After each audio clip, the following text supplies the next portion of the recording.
here in LeClaire, our place hit about the same time that American Pickers hit the air, which is 3 blocks down the street, which brings a lot of people to town. Now, last year we had over 50,000 people through the front door for our tours and things like that. And we're trying to get support for legislation that allow us to do more things here in the state and grow this industry as a whole, and just constantly keeping the ball rolling. But it's been exciting. It's been difficult. It's been scary at times. Like I said, we didn't really know what we were getting ourselves into. We kind of joked about it. I called him. I said, "Hey, we should start a distillery," and we went back and forth about it. And then the more we got to talking about it, we're like, "This could really be an awesome business opportunity." And I think both of us were getting to the point in our careers where it was kind of the proverbial term of poop or get off the pot. We were going to be making too much money to ever go do anything else again. So it was kind of a look in the mirror and decide if this is really what we want to do. I think everybody assumes that there was that day that you walked off this cliff, that there was this day that you woke up and you said, "I'm going to do this today," and there wasn't. It happened so long over time. We're still a 3.5-year-old business. I mean, that's one thing that people don't understand.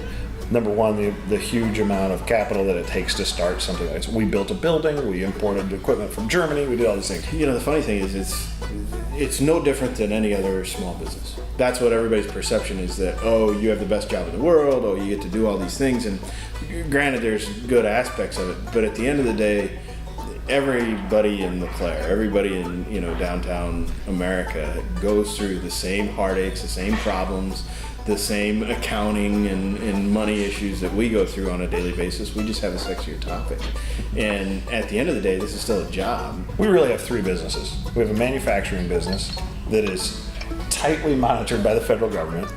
We have a retail business that's monitored by the state government on what we sell here, our tours and things. And then we have a distribution business in 20 different states where we're sending stuff out and trying to manage those distributors. And it's almost like we knew what we were talking about. Yeah.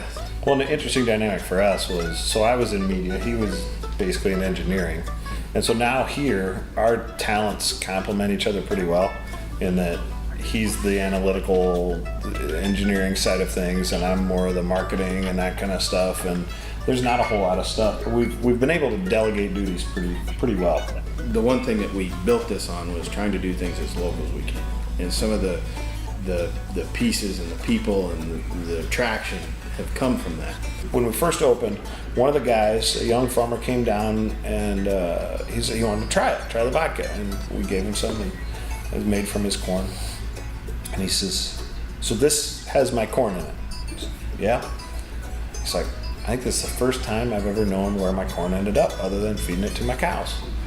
The fans that we have that come from Kentucky or California, I mean, they plan their trips around it. I mean, they happened onto us once, and then they plan their trips around it the second and the third time. The ownership that they feel in, because it's real, it's grassroots, it's something, the story is tangible, it's not manufactured.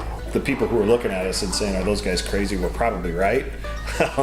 But it's worked out. We've been blessed to surround ourselves with good people. We probably drink less now than we ever have. I'm drunk less. I probably drink more often if you counted it, but yeah. And then usually at 4 o'clock is also happy hour, no matter how busy it is. You usually see somebody with a cocktail in their hand. There's a joke. Did you know we had rye whiskey? No kidding. Yeah, I'll try some. It goes like that.